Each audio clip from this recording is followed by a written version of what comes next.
குழந்தைய பார்க்க முடியாது. 4 நாள் கழிச்சு எங்கேயாவது குணமா கிடப்போம்.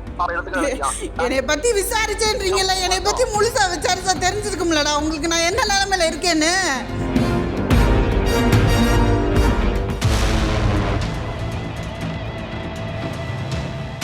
மதுரை SS காலனியைச் சேர்ந்த கணவனை இழந்த பெண் மைத்திலி ராஜலட்சுமி. பள்ளிக்கு ஆட்டோவில் சென்ற இவரது 14 வயது மகனை துப்பாக்கி முனையில் கடத்தி 2 கோடி ரூபாய் கேட்டு மிரட்டியதாக முன்னாள் போலீஸ்காரர் செந்தில்குமார் உள்ளிட்ட 4 பேரை போலீசார் கைது செய்து விசாரித்தனர். கடத்தல் பின்னணியில் பெண் ஒருவர் இருப்பதாக போலீசார் தெரிவித்தனர்.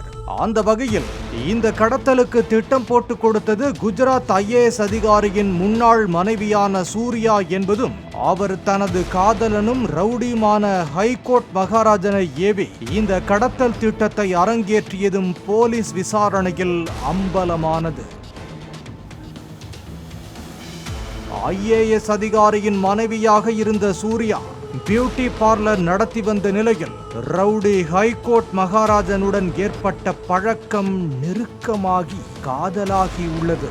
சூர்யா தனது கணவரான IAS அதிகாரியை விவாகரத்து செய்துவிட்டு ரவுடியுடன் சேர்ந்து வாழ்ந்து வருவதாகவும் இருவருக்கும் ஒரு குழந்தை இருப்பதாகவும் கூறப்படுகிறது.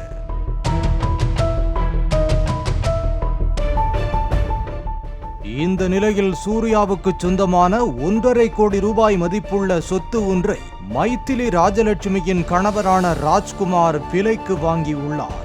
மொத்த பணத்தில் 25 லட்சம் ரூபாயை கொடுக்காமல் இழுத்தடித்து வந்த நிலையில் ராஜ்குமார் உயிரை மாய்த்து கொண்டதாக கூறப்படுகிறது.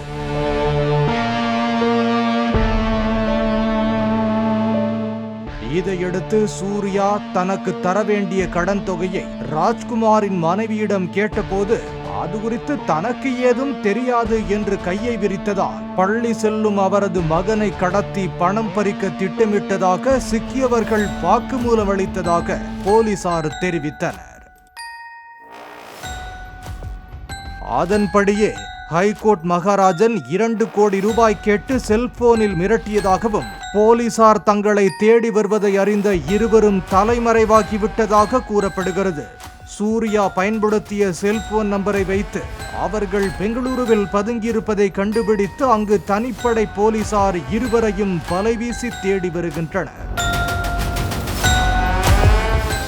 ரவுடி ஹைகோர்ட் மகாராஜன் கையில் துப்பாக்கி இருப்பதால் அவரை தேடிச் சென்றுள்ள தனிப்படை போலீசாரும் தங்களின் பாதுகாப்புக்கு துப்பாக்கியை எடுத்துச் செல்ல அறிவுறுத்தப்பட்டுள்ளனர். பாலிமர் செய்திகளுக்காக மதுரை செய்தியாளர் ராஜ்குமார்.